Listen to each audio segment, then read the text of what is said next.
The Two Norries podcast is proudly sponsored by Inline Eco, your trusted partner in asbestos removal and re-roofing services across Ireland.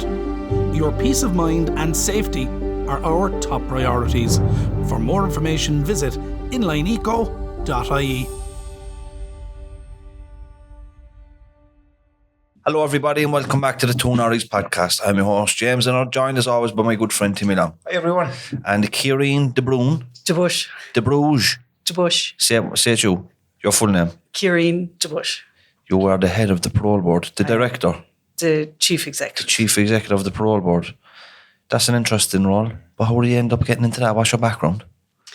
I suppose the same as many people. I didn't take a direct road to it. I would have studied law and then criminology after school and would have done some part-time work in the training unit prison and then would have worked in services for people with mental health issues. After that, I suppose I went on to work in the NGO world and I would have done a lot of work around children's rights and also gender equality. So I would have headed up Start Strong, which campaigned for children's rights, and I would have been a member of the board of the Children's Rights Alliance in the past.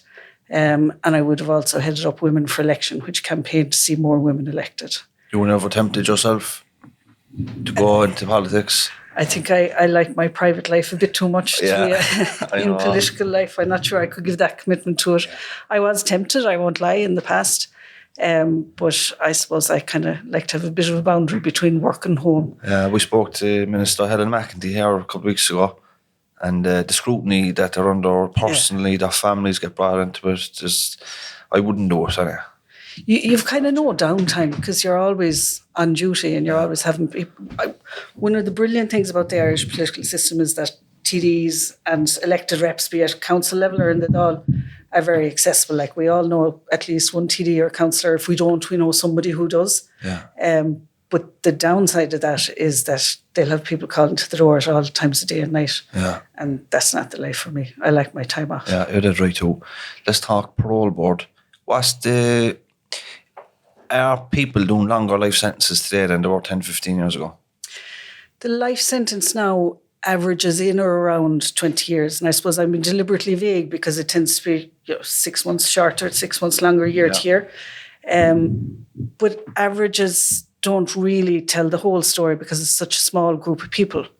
How many? Would that 20 year also have depend on maybe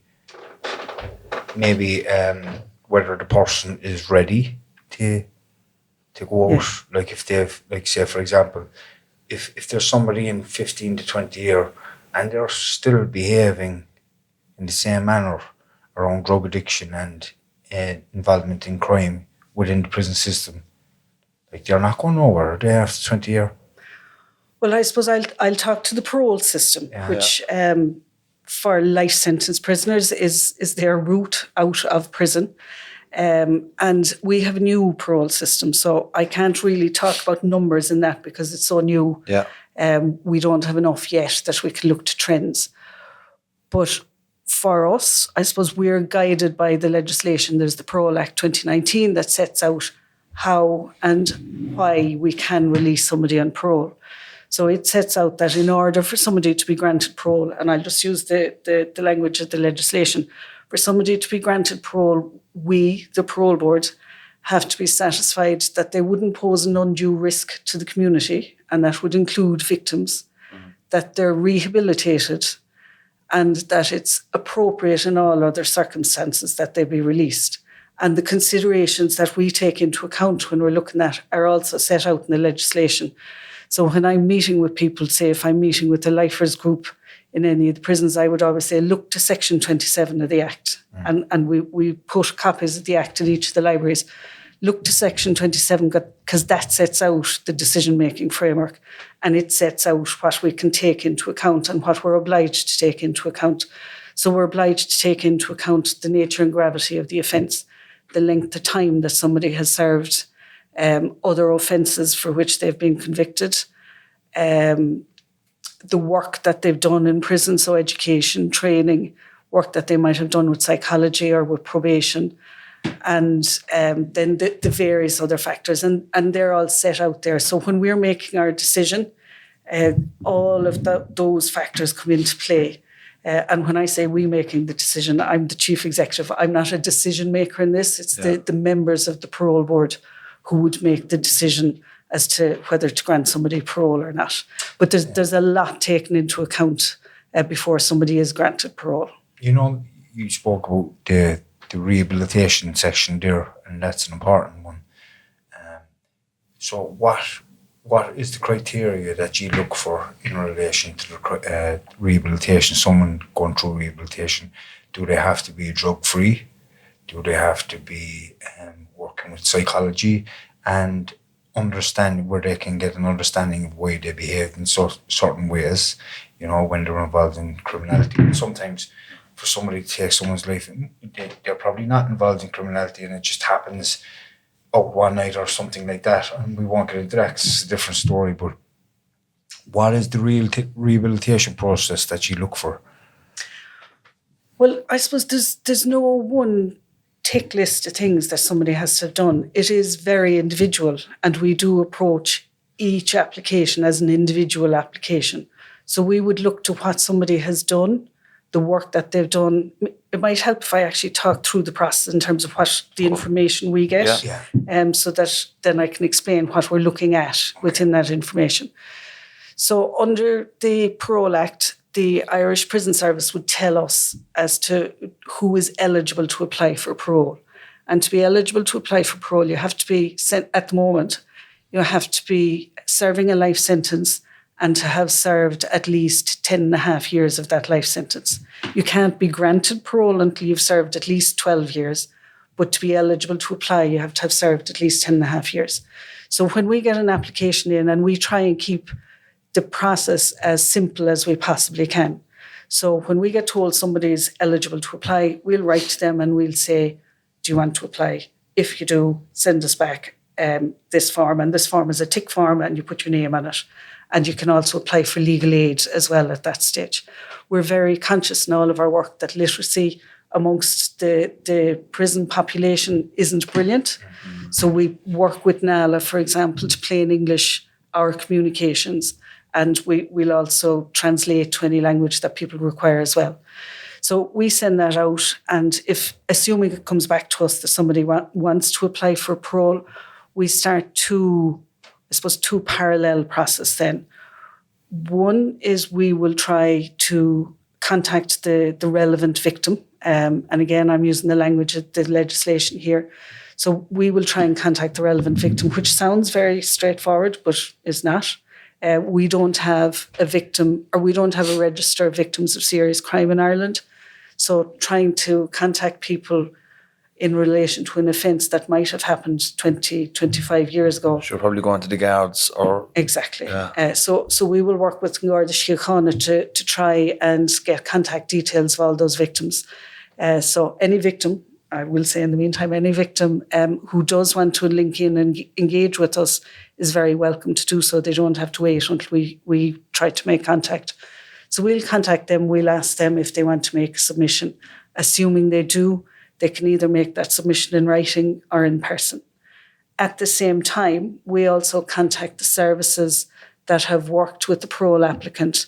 So that will be the Irish Prison Service, the psychology, IPS psychology, the probation service. We'll also look for a report from the governor, from the Prison Review Committee, and at the same time, we'll also be going to Garda Síochána. So we're gathering a lot of information there. And when all of that is ready, so when we have a victim submission, assuming they want to make one, and we have all of those reports, we then compile what we call our dossier. And we will send that to the parole applicant for them to look through in advance of meeting with us. So there will be 2 parole board members. Usually, if there has been a victim submission where they've made the submission in person, those same 2 parole board members have met the victim, and usually the same 2 will then meet with the parole applicant. The victim never meets the perpetrator? No. And that's something that, when having met with various victims' organisations and victims' rights groups, that's something that does tend to give comfort to most victims. And then some victims would prefer to be in the same room with the perpetrator. but most do find some comfort in knowing that they don't, and they are making that submission that forms part of the process. So when all of that information is compiled, then the parole applicant and their solicitor or barrister, if they have one. Would it be important that the barrister or solicitor would represent them at a hearing like that, you would imagine? Well, parole applicants, one of the big changes brought in under the legislation is that parole applicants now have a right to legal representation. Under the previous system, they wouldn't have had that entitlement and, in fact, couldn't have had a legal rep in a meeting with them.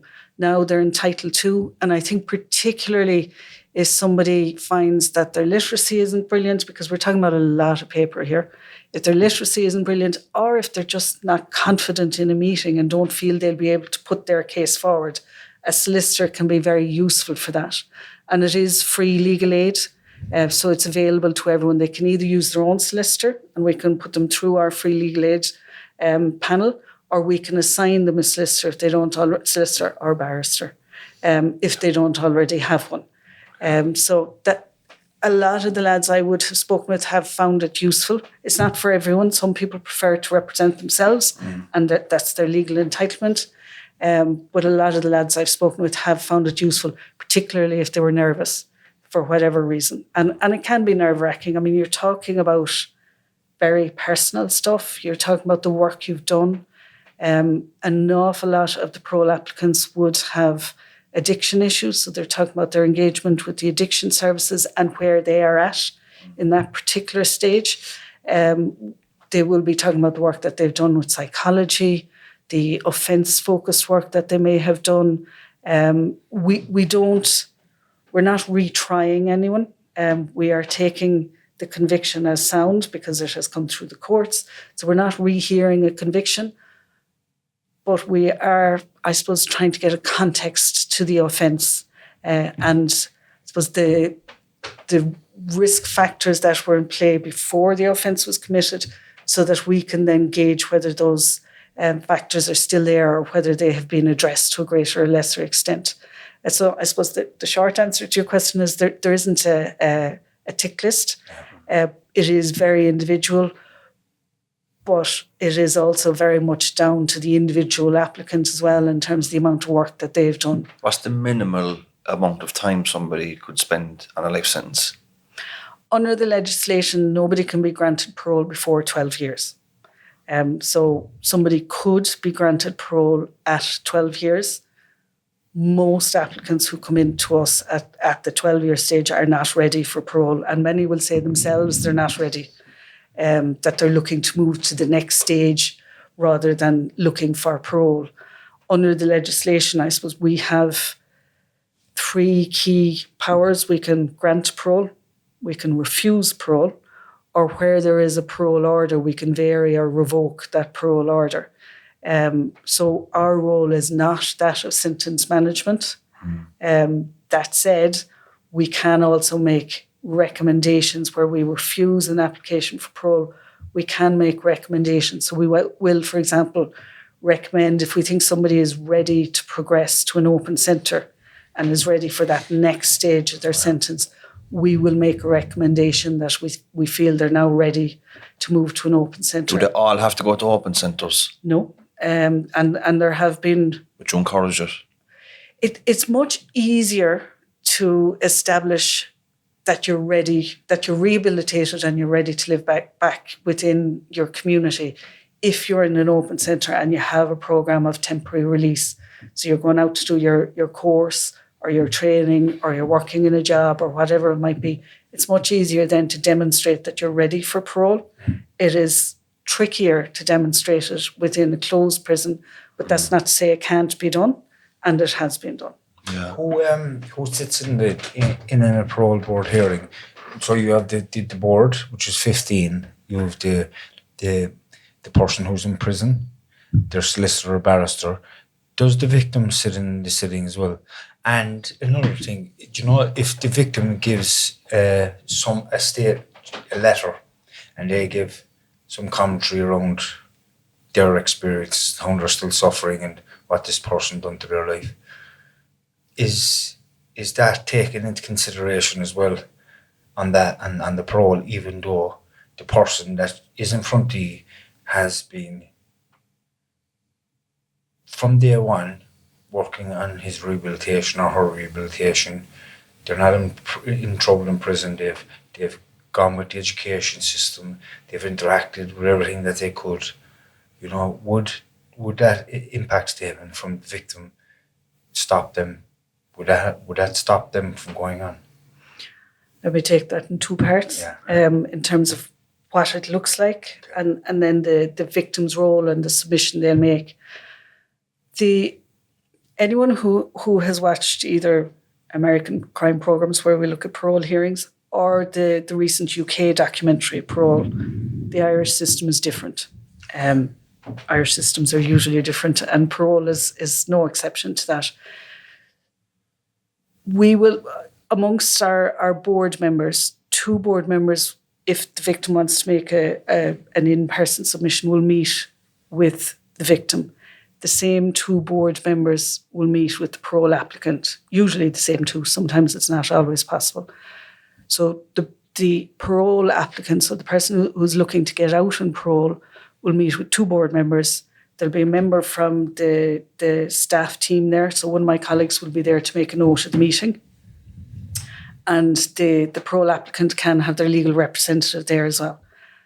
Those 2 board members will look at the note of the meeting. It is shared with the parole applicant and their legal representative if they have one. And I suppose one of the things that I would be saying to lads when I meet them, if they come out of the meeting and they think, I never said that, or I forgot to tell them about this, or I forgot to tell them the course I've done, or I've forgotten this, send us in a note afterwards. Yeah. You know, either write it yourself if you can, or work with your legal rep, or somebody else in the prison. Sometimes people will ask a teacher or one of the officers to help them write something up and send it in to us. Mm. All of that then comes back to the full board. So the 15 board members will consider the full dossier of information and then make the decision. So the parole applicant doesn't meet with the full board. The victim doesn't meet with the full board. It's a different system in the way that we do that. And then when the board are making their decision, that's when they look to the legislation and all the considerations they need to take into account. The second part of your question was around the victim submission and I suppose the role it plays. One of the things that, and one of the key changes that came in with this new parole process is that victims now have a role and victims now make a submission within the parole process. They are not the decision makers. And when I meet with victims groups and victims' rights organisations, I stress that they don't make that decision because that would be an awful load for any victim to carry, to feel that they needed to make the decision. It is the parole board who make that decision. Taking into consideration the submission. Taking into consideration the submission, and we're obliged to take that submission into consideration. And it is one piece of information in the round of wider information. And we're always very conscious when we contact victims, particularly where somebody has served a longer sentence, so that say they might be 20, 25 years in. Our letter, because generally we will only have postal contact details, our letter coming in the door and dropping onto the floor can very often be the first time they have had contact from the wider justice system since the trial. And that can be very traumatic for people. And our meeting can at times be the first time that they have met with anyone and used the name of their loved one who was killed. And that can be very traumatic for people. So we don't ever want to make things any worse for people. They've gone through some of the worst experiences that you can have. We don't want to add to that. So if somebody feels that making a submission is not for them, there's no obligation on them to make a submission, and the parole board do not read into the fact that they haven't made a submission. So if it is not in their personal interest to make a submission, they shouldn't feel obliged to do so. If it is, we are very well open and would welcome hearing it, but it is very much down to the individual victims as to what is the best thing for them. Has a victim, sorry James, has a victim ever asked to see the person that committed the crime within their family? Not yet. As in, like, for them to maybe get some, I don't know, I don't think there's ever a day that you can say that it's over, but No. because you're constantly reminded. But like, where my head is this, when my head is trying to just bring in the kind of forgiveness nature of something like that, and it can be difficult for everybody, including me and all of us sitting at the table here, you know, and like, if somebody wants to carry that kind of anger with them, they're quite entitled to, you know. Absolutely. Unless they're right, you know. But I also know from my own personal journey and just from my own kind of learning of life that we do get stunted as well when we're caught up in that form of you know, holding on to something like that, which is so strong it pulls us back. So where my head was like, wouldn't there be some powerful exchange between somebody if they were able to sit down and just have that restorative justice kind of practice, where they could sit down, like, and just say, like, you took my son or you took my daughter away from me, like, and they completely destroyed my life and my family's life, and you know, it would give a real sense of meaning to the whole process as well. So you have the person who committed a crime sitting here, and they're listening to the victim's parents or brother or sister, and they're telling them exactly how they felt, you know, and what it done to their family, and how, and then we start talking about the person then as well, you know. It would be a difficult process. I know for me, knowing the kind of person I am now, it would be a difficult process for me to sit through, but I think it would be truly beneficial for everybody on both sides. You know, how far away do you think our system is from maybe implementing something like that down the line? I think one of the really important pieces that you said there within that was that it's a restorative justice process. Yeah. And one of the things we in the Parole Board are very conscious of and very careful of is our process is not restorative justice. And we have had some victims who would have approached us and said they would be interested in something like that. And we have worked with other services. So, for example, the probation service run a restorative justice project. So we will link in with them. And I know that some of the victims with whom we've engaged have also had a restorative justice process. We've also had parole applicants that have asked us that they would like to see something like that in place. And again, we would also say that is not us. And we would link in with the relevant service. It's always important that a restorative justice process like that is victim driven. Yes. It needs to be coming from the victim.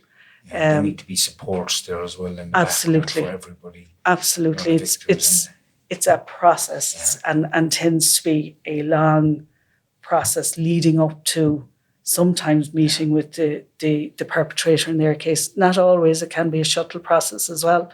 That's not something that we can do.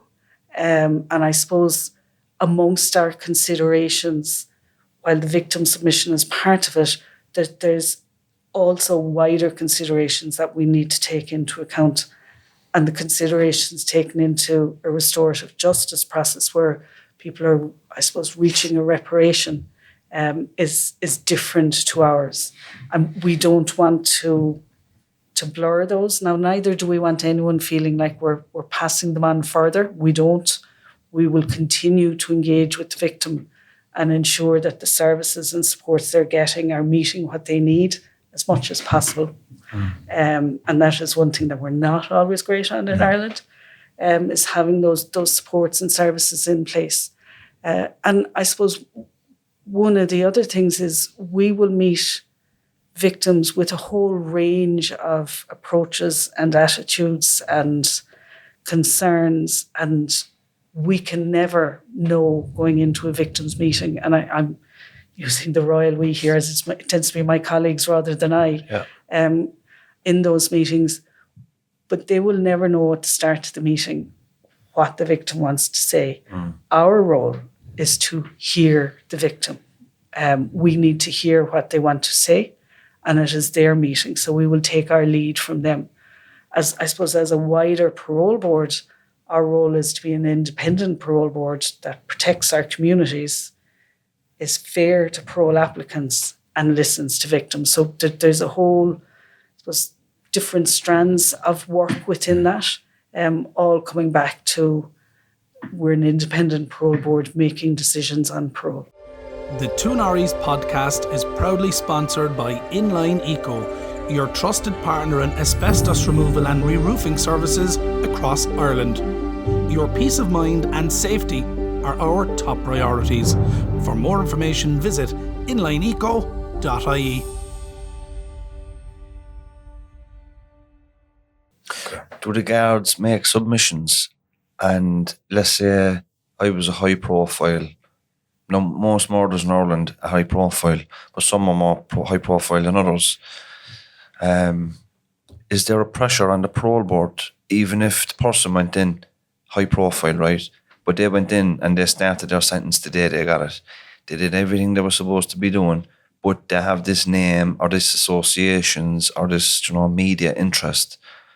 Is there pressure on the parole board to keep them in for a certain amount of time? Because if they let them out, there would be public backlash, maybe pressure from governments, or that has to be an awkward kind of a position to be in for the parole board.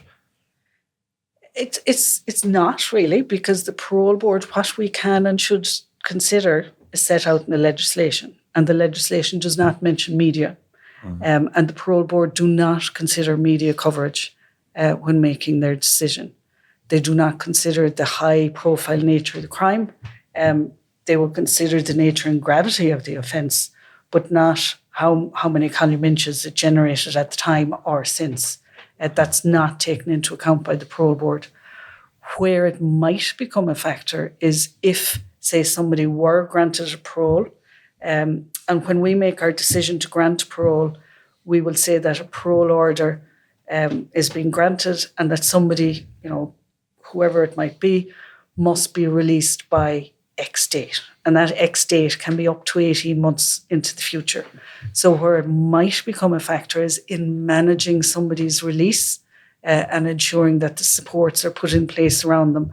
And that's done by the Irish Prison Service and the Probation Service, working together to ensure that somebody has the best opportunity when they're released, that they're not going to be coming back to the parole board, that we will get positive progress reports, and that we will not see that person again in the future. Do we ever swap with the UK, for example? Let's say if somebody was up for parole and you say they should be eligible for release, but it would be better if they were repatriated to England and then we take an English prisoner. Does that happen at all? There is repatriation. I suppose the way we would see it is that there would be people coming back exchange to Ireland. So there would be a number of people serving life sentence, would be serving a life sentence who would be repatriated back to an Irish prison. One of the things that I suppose when we're meeting with people, because there is a tariff system in the UK, many people... Will you explain that to us? So in the UK at the moment, a sentencing judge can say there's a tariff of 15 years or 14 years or 17 years or whatever it might be. And it is when that tariff, so if they say a 15-year tariff, that person is not eligible to be considered for parole until that tariff has expired. That tariff doesn't hold when somebody is repatriated. So we will be considering their parole application as if they were any other prisoner who was sentenced to a life sentence prisoner. So the tariff doesn't hold legally when they are repatriated back to Ireland from the UK. How many years does somebody have to be into a sentence before they get called before the parole board? somebody has to have served 10 and a half years before they're eligible to apply. We would have started, we're making decisions slightly over a year now. So what happened was that the interim parole process that was there, which in the Irish way of things was interim for 20 years, that stopped and the new parole board started the next day. So everyone who had served 10 and a half years or longer was eligible to apply on the same day. So it is taking us a while to work through all of those applications. So I keep saying we've a 2-year transition from what was there previously to now in order to be able to consider all of those initial applications. When somebody applies to us after the 10 and a half years, if they're not granted parole, we will then see them again, or they are eligible to reapply for parole we will specify the period of time, but it can't be any longer than 2 years. So under the old system, lads might have got what would have been termed a 3-year knockback. Now it can't be any longer than 2 years before they're eligible again. And I suppose one of the things that's really, really important here is that there was a real concern when it went from the 7.5 years up to the 12 years that that would just elongate a life sentence in prison. Anyone subject to a life sentence needs to be doing the work from day one. There's no point in starting after 7 years or 10 years or 10 and a half years. You need to have been doing the work from day one. You're not doing yourself any favours by kicking back for the first while, because all of that is taken into account. You know, we, when we're looking at our reports, can track what somebody has been doing and can look at the work they've been doing and the progress they've been making. We can also look at, for example, the P19s that somebody has been getting throughout their sentence. So how far back would you go for the P19s? From the start of the sentence. Go out that. So if you went in when and... they stop, then is it? And when they stop, then you can see the changes that will be. So if you have a fella before you or a girl, that's since 2003, for example, nice strong number, 20 years ago, and for the first 5 years they were blackguarding because they were immature or whatever, found it hard to do a life sentence, they had to get your head around that. Yeah. Would you go back through those P19s from 20 years ago, 15 years ago? We will have a report of all of the P19s served during that sentence. There'd obviously be some understanding around the stuff they've done in the meantime. And maybe how they were when they came into the prison, if they were young and they're still full, like a young man, he still needs to show who he is and what he's about. Yeah, you know? and you can see progression in that way, and that somebody's accumulating a load of P19s at the start, and that tapers down as they get into their sentence and they're engaged more with the services. That's not to say it wouldn't be better if there weren't P19s earlier on. One of the other things I know when I'm meeting with lifers groups is somehow there has been this misunderstanding that you're better off having a load of P19s at the start so that you can show progress. If you go in with no P19s, you're at nothing. That's not the case. It does show progress if they come down, but it also shows you've been working from the start if you don't have them. And you know, that's, I suppose, a much stronger position to be in. James is on about maybe like he was on about some of the high profile cases that we have here in Ireland with the media and stuff. What about cases where you may have had a child killed, or maybe a woman probably raped and murdered? Does the same criteria still stand? Yes. For that? Yeah, it's the same criteria. Even for a child? It's the same criteria that is set out in the legislation. Okay. So I suppose with those particular examples that you're using there, the nature and gravity of the offence is something that's considered, and the length of time served in the context of the nature and gravity of the offence. So all of that is taken into consideration and is looked at. So it's different from, say, what happens in the UK or in England and Wales, I should say, where they are looking at risk and solely concentrating on risk. We look at risk, and we also look to other factors that include the nature and gravity of the offence, the length of time that somebody has served. I suppose one of the things when we talk about the length of time somebody has served, just to remind people, you serve a life sentence for the duration of your life, be it in prison or in the community. You will always be supervised by the probation service while you're in the community. Always. Always. Yeah, and that means like until the day you die. Yes. Yeah. And we will always get progress reports throughout somebody's sentence, be it, when they have left the prison, they're still serving that sentence in the community. And when we grant a parole order, we will have conditions attached to the parole order. So there's standard conditions, don't commit any further offences. And then there might be specific conditions. They might be geographical, that you don't go to a certain area or whatever it might be. But you will always be subject to supervision throughout your life sentence. So that supervision, can we have some of the details around that in relation to what happens if somebody messes up, or if maybe they'll get drunk, right? They're on supervision, they get drunk, they drive the car, they get stopped, they're done for drunk driving. Game over, he says it. Is there a bit of leniency with the charges? Yeah. Or where is it where you just bring them back? And say, for example, how long do you bring them back in for then? Is it for another 5 years for a drunken driving offence?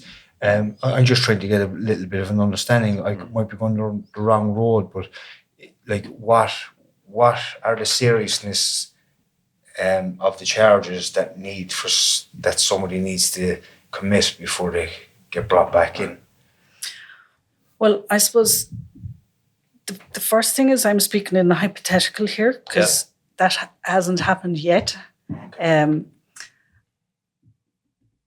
Under the legislation, committing any offence of any nature is a breach of your parole order. So that will be coming back to us. We have changed the conditions. So previously under the old system, there would, for example, have been a condition that you couldn't go on to any licensed premises, which you couldn't go into your local corner shop either, more often than not, because most of the bigger corner shops sell a bottle of wine, will be selling a bottle of wine, and that's a licensed premise. That is not a condition of, that is not a general condition of a parole order. For some people, we might feel that that's a specific condition, but in general, that's not a condition of a parole order. So we don't want to set anyone up to fail. When somebody is being released in parole, we genuinely hope never to see them again. And if alcoholism wasn't a problem, there's no reason why they shouldn't be allowed to have a bottle of wine whenever they want to, really. As long as they're law-abiding citizens, isn't it? As long as it's not impacting on their ability to live a law-abiding life and to engage with their supervision. So, once it isn't impacting on that, assuming it's not a specific condition for some people, given I suppose their own background, their triggers in terms of risk and their own addiction issues, we may have a specific condition saying, you can't go onto a licensed premises, you cannot drink any alcohol, or whatever it might be specific to them. But again, like I said, we don't want to set anyone up to fail on this. Yeah. We also have to ensure that we're protecting the community with our conditions. So that's about managing risk within the community and how that can be best managed. I think the risk of reoffending for life sentence people is very, very small. Well, like I said, it hasn't happened yet. Yeah. But you're only around since 2019. Exactly. And in fact, later in terms of getting things up and running.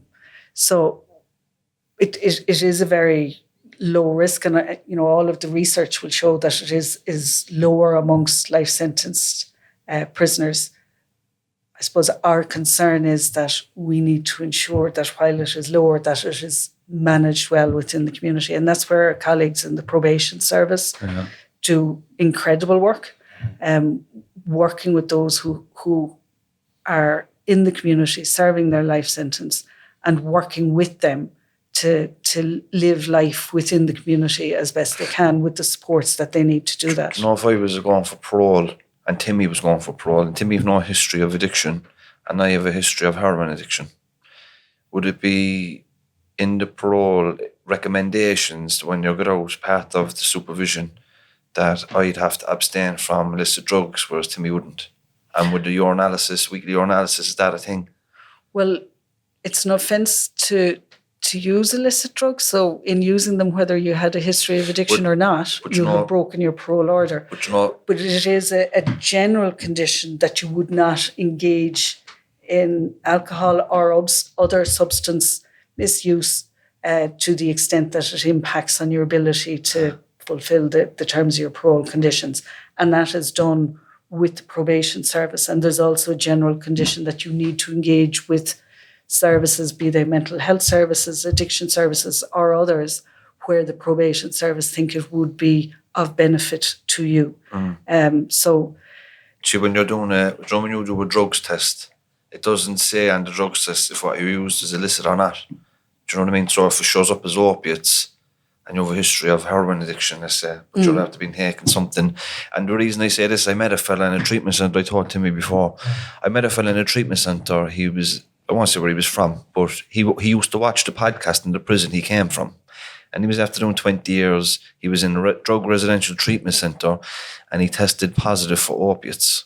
Now, he swore down that he didn't take any opiates. So as it turns out, most of the people in the treatment centre tested positive for opiates. Do you know what it was? Poppy seed bread from Aldi. And they showed up as opiates in the urine because it's just, do you know what I mean? And he was like, if the rest of them didn't eat the bread, who's going to believe me? Do you know? But you said something there a little bit earlier that somebody's eligible for parole after 12 years. they can apply after 10 and a half years. And when are they actually eligible for parole? They can't be, nobody can be released on parole until they've served 12 years. 12. But then, but the thing then is, the average process is sorry, Tim, it's a long process. I was just trying to close the gap on the 8 years. So it's kind of ye getting to know the person for at least 6 to 8 years between them becoming eligible at 12 after 12 years and approved then, which is the average at the moment is 2022. So it's about ye kind of connecting with them and finding out if they're ready for parole, is it? Well, I suppose it's a long process in two ways, in that from the time somebody applies to the time they get a decision, that's a lengthy process. So by the time we've engaged with victims, we've heard from them and heard their submissions, and also by the time we've directed the reports be prepared and they're prepared and everyone has had the opportunity to read through them, to have the meeting, to talk through their application, all of that is a lengthy process. It's also, that's not to say it can't happen, most people don't get granted parole on their first application. Most people aren't ready for parole on their first application.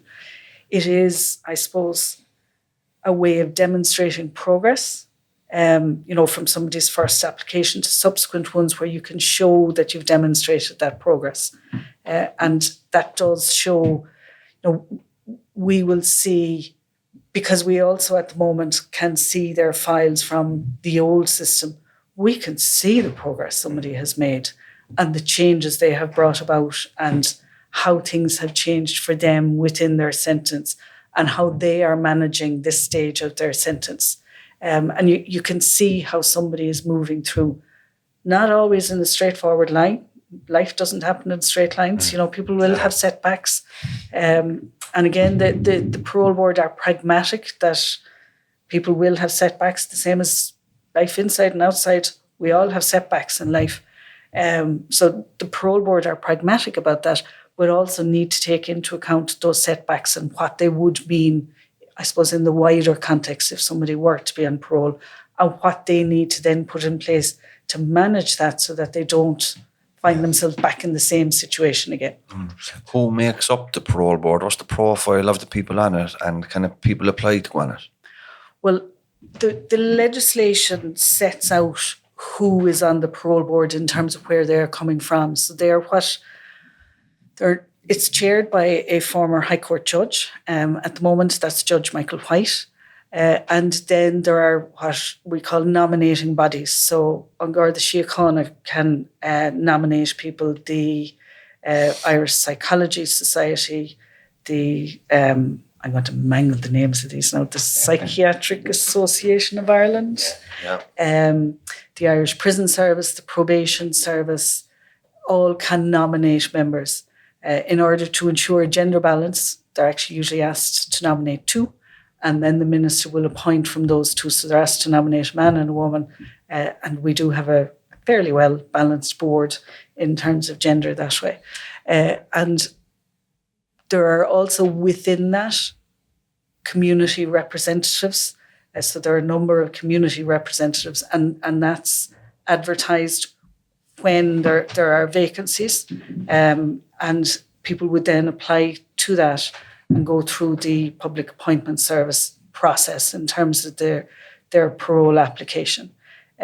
When they are advertising, to date they've been advertised once because we're a new board, and then we would go back to nominating bodies. If somebody, for example, is representing the Law Society and feels that they need to step back from the board, the Law Society will then be asked to nominate, with apologies to my colleague from the Law Society who has not stepped back, they will be asked to nominate somebody else. So it's to be representative of wider society, and also, I suppose, with a particular understanding of the criminal justice system, and how people will progress through their life sentence.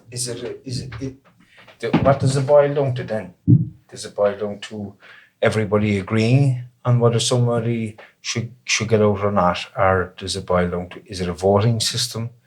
Does 15 on that board and the chair have to agree? How does that work? Generally, so far, it has been, and we're making decisions now for over a year. Generally, there has been agreement reached. Generally. On occasion, there needs to be a vote. And to be honest, I think that's healthy. In terms of, because it is such a complex decision that it may not always be the best thing to reach a consensus.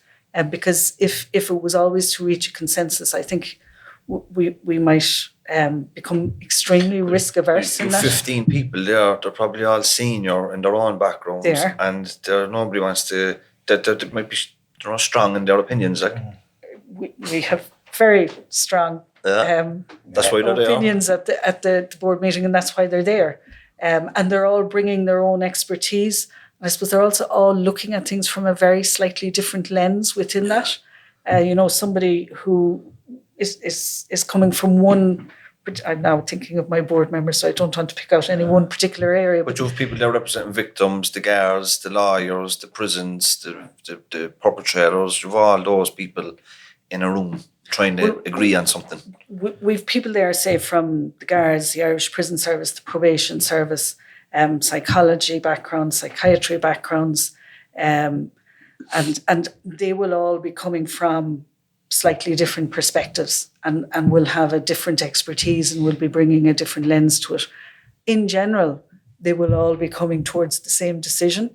On occasion, they don't. And when that occasion arises, we have a vote, which, to me is a healthy way of arriving at a decision. It's also healthy that we don't reach there too readily, but it is a piece. And also, say, in relation to the conditions, there might be an agreement that somebody is to be granted parole. There might be a disagreement around conditions. And all of that is talked through.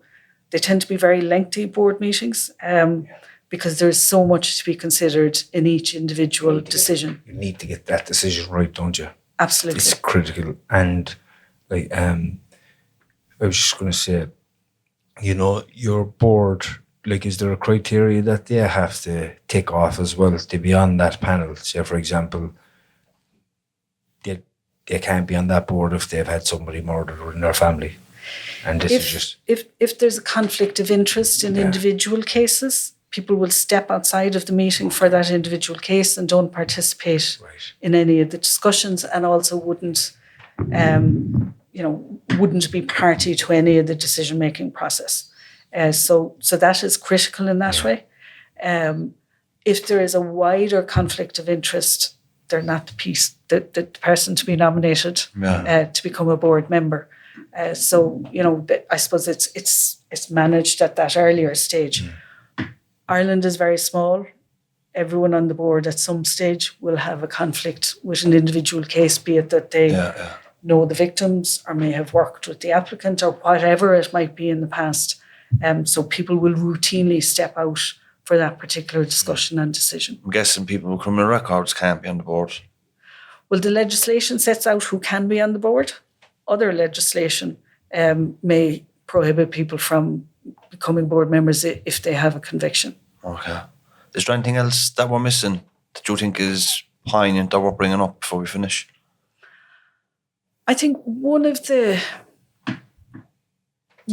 strengths of this parole process, but also one of the loads, I would say, both for board members and the staff team as well, is we're different to many elements of the justice sector. We hear and hold stories from victims and parole applicants, and they are all bringing levels of trauma and grief, and it is not easy work. I would joke that it's never a great chat applying to say you work in the Parole Board. It is critically important work. It's a difficult job. It's because it's not a job you take lightly. Whether as a staff member like myself in the role of chief executive or as a board member, it's not something you kind of say, I'll give that a lash. Because somebody's going to get hurt no matter what your decision is, whether it's the victim's family or the family of the person who committed the crime or the person themselves. Has it ever happened that you've had a life sentence, someone doing a life sentence, and they didn't even want to apply for parole, that they were so caught up in guilt of what they'd done? Yeah. We would have, there's as I explained earlier, that we write and we invite people to apply. There's a significant enough group that haven't applied. Now, we don't just send one letter and leave it be. We will continue to link in with them. And if I get a call, and I have had calls where either somebody in psychology or the Irish Prison Service or the Education Service, whoever might be saying, I'm a bit worried about whoever,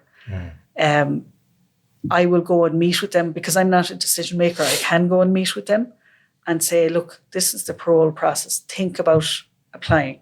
That doesn't mean they do apply, but I suppose we want to make sure that everyone is aware of the process and can put in their application. We would have, as part of that work, for example, I would meet with lifers groups right across the prison campus. For some reason, I really dislike the term prison campus, but across the various different prisons. The estate. I'm not sure that's any better. It's a bit grand, isn't it? It doesn't really sum up prison life, does it? Oh. So I would, I suppose, be on a rolling programme of meetings, and we would invite anyone who's serving a life sentence, so they don't have to wait for the 10.5 years before they can come to one of those meetings to chat through the process, because it's a daunting process. It's a hard process. It's not just in terms of it can be daunting for literacy reasons or confidence reasons. You're also talking about deeply personal stuff, deeply personal in terms of your own background. Sometimes it can be your childhood experiences and what would have led to you being in the situation where you're now serving a life sentence.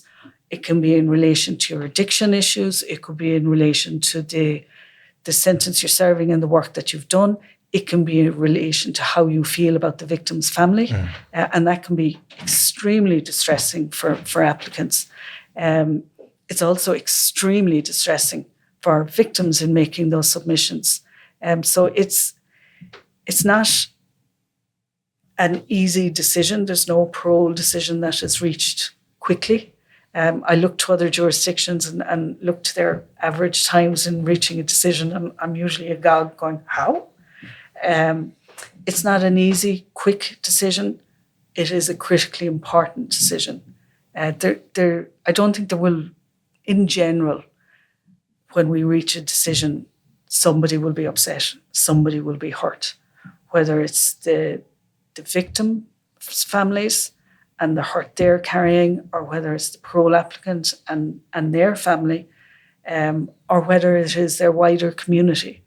Somebody will find it difficult to understand the decision, but part of our job is to have that independent decision-making process and also to explain it better, so that people do understand. There is a common misunderstanding there that, well, for some reason, lots of people seem to think that 7 years is a life sentence, and that you're done after 7 years. You're serving a life sentence for life. And I think that gives comfort to victims' families to a slight extent. It also, a lot of people are taken aback as life sentence prisoners when they learn this, because it might not have been something that they would have considered beforehand. Yeah. Just before we finish up, I have just one question in relation to any lads that's listening to this in the prison who are doing life sentence, and they're maybe on the road to coming out at some stage.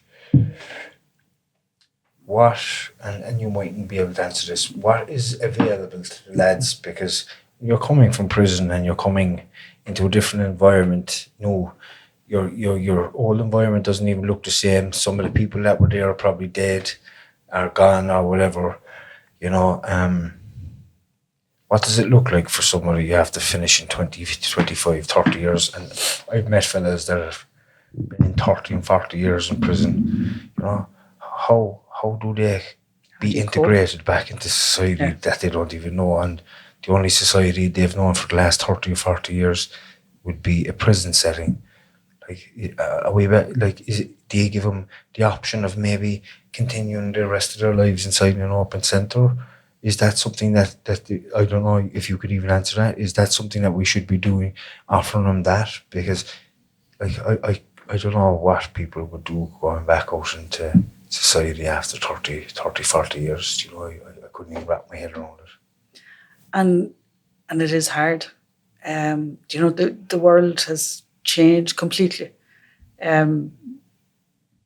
Those of us outside can see some of the changes, but there's a whole plethora of other changes that we don't even notice because we're living our life outside.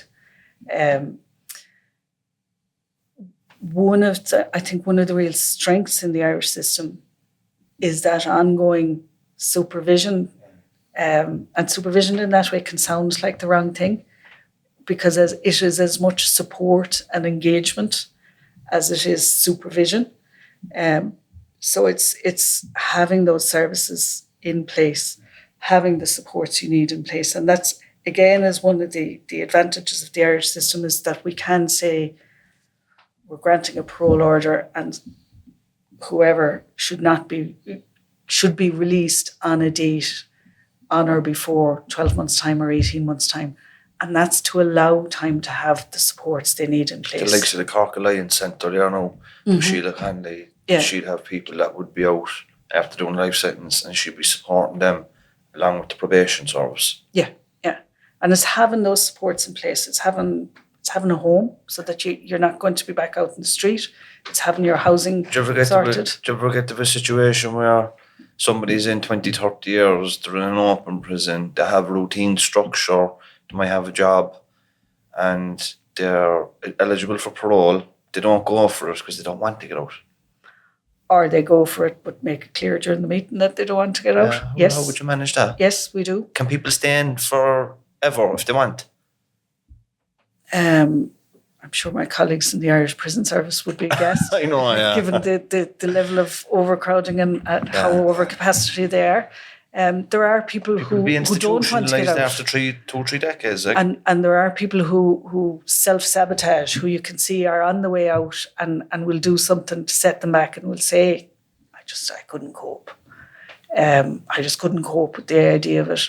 Yeah, we all know the film Shawshank Redemption. When Brooks gets out after was a 40 or 50 year, and he just couldn't cope with the society that he was going back into. And You know, he ended his life over something like that, and that's not something we want to see. No. And that's, to me, personally, is where you could see the huge value played by the role of open centres, so that you can get a taste of open life. You can have a phone, for example, legally. So you can get a taste of what things are like. And when we in the Parole Board would make a recommendation that somebody is ready to be moved to an open centre, we will usually also make a recommendation around a programme of temporary release, so that somebody does have that taster there. It's not quite the same as being out, but it is a step towards. And for most people, they need that step towards. That's not to say that you can't be granted parole from a closed centre, and it has happened where parole orders are being granted to closed centres. But by and large, it's easier both to demonstrate that you're ready to get out, but also for you to actually be fully ready to get out, as much as you can possibly be, and to have those supports in place. And the probation service do enormous work in that, and unsung work in that context. But they do enormous work working with life sentence prisoners on the outside, and ensuring that they're serving their life sentence in the community that way. And I think that's something that sometimes gets lost in the wider discussion. Yeah. We'll wrap it up altogether. Thank you very much for your time. Thanks, William. We covered a lot of ground. I think it was very informative for a wide range of people, and appreciate coming down to Cork to meet us today. Thank you so much. Always happy to come to Cork. Happier to go to Kerry, but always happy to go to Cork. We love Kerry too. Yeah, and should give us a shout if there's anything any other time. Yeah, all right. See everybody next week. Thank you. God bless. Bye-bye. The Two Norries podcast is proudly sponsored by Inline Eco, your trusted partner in asbestos removal and re-roofing services across Ireland. Your peace of mind and safety are our top priorities. For more information, visit inlineeco.ie.